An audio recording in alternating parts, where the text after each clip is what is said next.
சாய்ராம்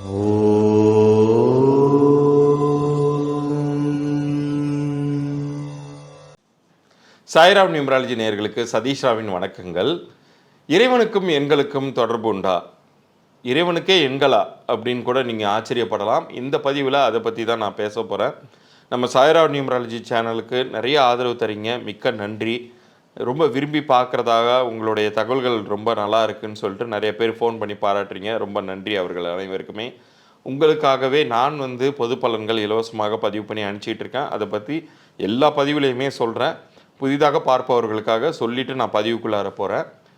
ஒவ்வொருத்தருக்குமே அவங்களுடைய பெயர் தான் அவங்களுடைய முதல் சொத்து. ஒரு மனிதனுடைய பெயரை சொல்லும் பொழுதே, இப்போ நான் விவேகானந்தர்னு சொல்கிறேன்னா, உங்களுக்கு விவேகானந்தருடைய மொத்த உருவமே உங்கள் மைண்டுக்குள்ளார வருதுன்னா அதுக்கு காரணம் அந்த பெயரை தான் நம்ம சொல்கிறோம். பெயர் அந்த அளவுக்கு கனெக்ட் பண்ணும்.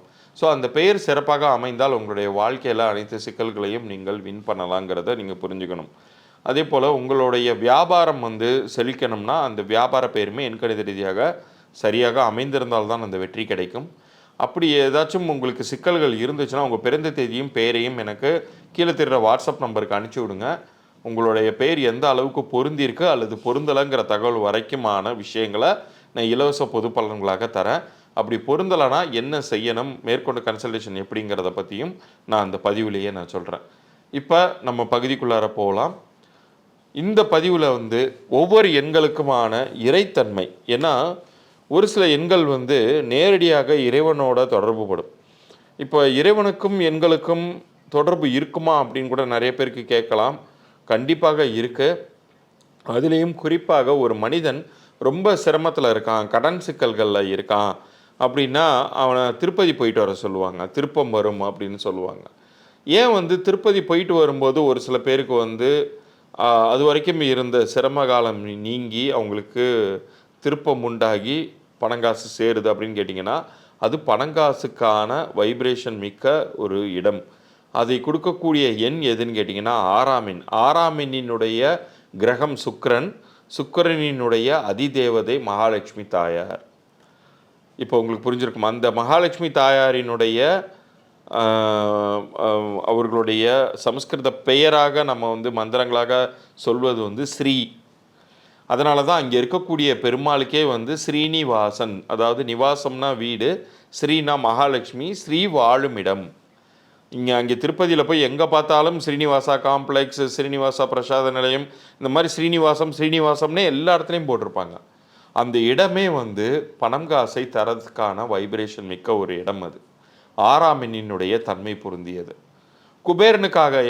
குபேரனுக்கான எண்ணாக அறியப்படுவது 33ஆம் எண். 3 + 3 6. அங்கேயுமே அந்த 6ஆம் எண் தான் சம்மந்தப்படுது. அந்த குபேரனுக்கான கிரகம்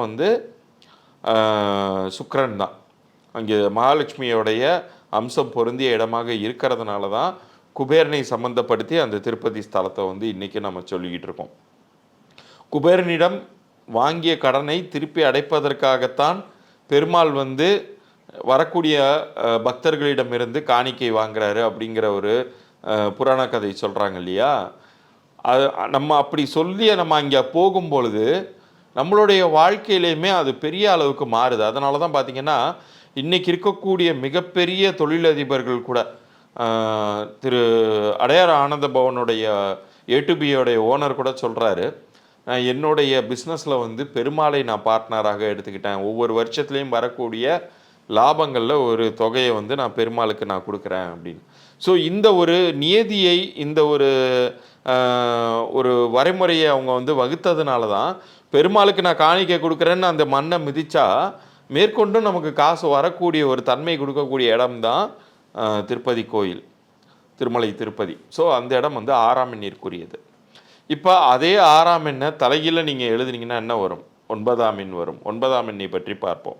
9ஆம் எண் அப்படிங்கிறது செவ்வாய்க்குரியது. முருகப்பெருமானை குறிக்கும், சக்தியின் சொரூபத்தையும் குறிக்கும், பராசக்தியும் குறிக்கும்.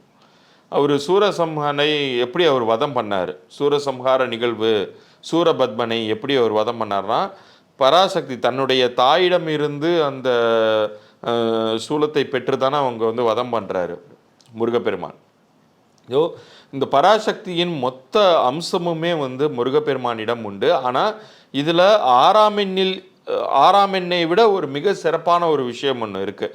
அதை பற்றி இப்போ நான் சொல்கிறேன். பொதுவாகவே பெருமாள்கிட்ட வேண்டிக்கிறதுக்காக திருப்பதி போகிறவங்க வந்து எனக்கு முக்தி கொடுன்னு சொல்லி யாரும் கேட்டு நீங்கள் பார்த்துருக்கவே முடியாது. அதே சிவபெருமானை நோக்கி போகக்கூடிய அனைத்து ஸ்தலங்கள்லையும் கவனித்து பாருங்கள். இந்த வாழ்க்கையில் அனைத்தையும் கடந்து ஒரு பக்குவ நெறிக்கு வந்தவங்க தான், பக்குவ நிலைக்கு வந்தவங்க தான் எனக்கு போதும், இந்த ஜென்மமே போதும் அப்படின்னு சொல்லி ஞானிகளாகவும் அவங்க வந்து எல்லாத்தையும் முற்றும் துறந்த முனிகளாகவும் போய் அமரக்கூடிய இடங்களாக இன்றைக்கி இருக்கக்கூடிய திருவண்ணாமலை அமையுது, ரிஷிகேஷம், கேதார்நாத், பத்ரிநாத், இங்கெல்லாம் போகிறவங்க எல்லாருமே பார்த்திங்கன்னா எல்லாத்தையும் திறந்து காவி உடுத்திடுவாங்க அல்லது ஒரு ஒரு பரதேசி கோலத்தில் போய் அமருவாங்க, எதுவுமே வேண்டான்னு. ஆனால் பெருமாள்கிட்ட வரவங்க வந்து எனக்கு காசை கொடு, நான் வந்து ஏன்னா காசு பணம் இருக்கும்போது ஒரு மனிதன் வந்து மற்ற மக்களுக்கும் செய்து தானும் நல்லா வாழ்ந்தால் பிரச்சனை கிடையாது. ஆனால் காசு பணம் வரும்போது அவனை ஆட விட்டு ஆண்டவன் வந்து அவருக்கு வந்து வினைகளையும் அதிகப்படுத்திடுறாரு, பிறவி கடலை வந்து நீந்திக்கிட்டே இருக்க வேண்டியதற்கான தன்மையும் வந்துடுது. ஸோ அதனால் பெருமாள்கிட்ட போகும்போது காசு பணம் கிடைக்கிது, சிவன்கிட்ட போகும்போது முக்தி கிடைக்கிது. ஆனால் முருகன்கிட்ட போகும்பொழுது உங்களுக்கு இரண்டுமே கிடைக்கும்.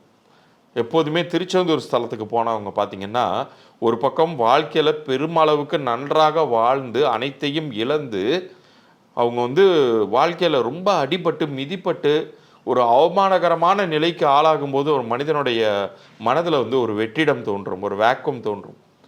அது சொல்வதற்கு வார்த்தைகளே கிடையாது.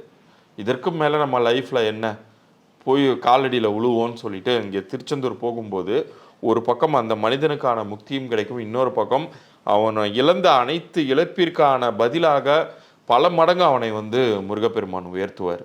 அதனால தான் இந்த அண்ட சராசரங்களின் எண்களாகவே அந்த 9ஆம் எண்ணை வந்து நம்ம சொல்கிறோம்.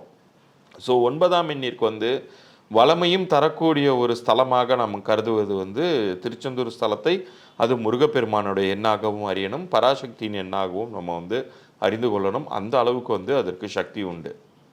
அடுத்ததாக விநாயகருக்கான ஒரு எண்ணாக நம்ம பார்ப்போம். முழு முதற் கடவுள்னு நம்ம சொல்கிறோம். முழு முதற் கடவுள் அப்படிங்கும்போது ஏன்னா இப்போ ஒரு முனிவர்களையும் சரி சித்தர்களையும் சரி நம்ம வந்து ரொம்ப முக்கியமான ஒரு ரிஷியாகவோ அல்லது நீங்கள் சித்தராகவோ பார்ப்பது யாரை பார்க்குறோம்? அகத்திய முனிவரை தான் பார்க்குறோம். ஸோ அந்த அகத்தியர் வந்து அவருக்கு ஞான உபதேசம் கொடுத்ததே வந்து விநாயகருங்கிறத நம்ம அறிகிறோம்.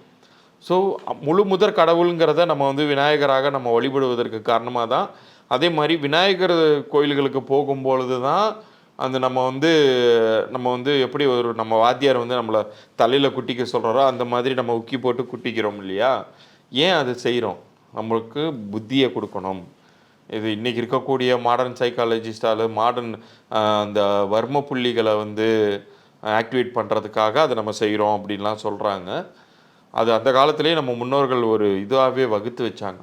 ஸோ இறைவன் வந்து அதுலேயும் விநாயகர் வந்து ஒரு அறிவை தூண்டக்கூடிய ஞானத்தை கொடுக்கக்கூடிய ஒரு இடத்துல இருக்கார் அவர். ஸோ விநாயகருடைய எண்ணாக நாம் கருதுவது வந்து 7ஆம் எண்ணை. இந்த 7 வந்து கேதுவுக்குரியது, ஞான மோட்சக்காரகன் அப்படின்னு கேதுவை வந்து நம்ம ஜோதிட சாஸ்திர ரீதியாக அடையாளப்படுத்துகிறோம். ஞானத்தை கொடுக்கக்கூடிய ஒரு கிரகம் அது.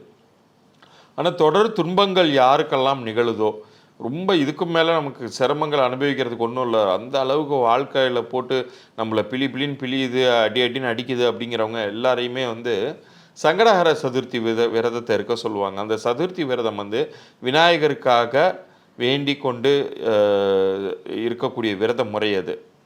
ஏன்னா வந்து விநாயகர் அப்படின்னாலே விக்னங்களை நீக்குபவர். விக்னங்கள் அப்படின்னா சிரமங்கள்.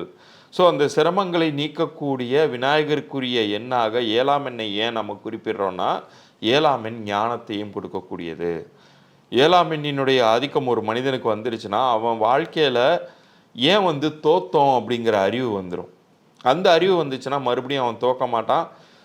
தன்னை வந்து மறுபடியும் ஒரு மரண குழியில் போய் விழுவாமல் தன்னை காப்பாற்றி கொள்ளக்கூடிய அந்த ஞானத்தை இறைவன் கொடுத்துருவார். அதனால தான் எப்போதுமே வந்து எல்லா தெய்வங்களை வணங்குவதற்கு முன்பும் விநாயகரை வணங்கிட்டு ஒரு விஷயத்தை செய்கிறாங்க. ஸோ அந்த அறிவு வந்துருச்சுனாலே நீங்கள் வந்து மற்ற பிரச்சனைகளிலிருந்து உங்களை விடுவித்து கொள்ளக்கூடிய ஆற்றல்ங்கிறது உங்களுக்கு உண்டாயிடும் அப்படிங்கிறதுனால. ஸோ இப்போ நம்ம வந்து இந்த பதிவில் நிறைய விஷயங்கள் எந்த அளவுக்கு வந்து எண்கள் வந்து இறைவனோட நெருங்கிய தொடர்பு இருந்திருக்கு அப்படிங்கிறத பார்த்தோம். இன்னும் வரக்கூடிய பதிவுகள்லையும் அதை பற்றின மேலும் சில விஷயங்களை பற்றி பார்க்க போகிறோம். இந்த சித்தர்களும் குரு மகான்களும் எண்கள் வச்சு நிறைய விஷயங்கள் நமக்கு சொல்லி கொடுத்துருக்காங்க.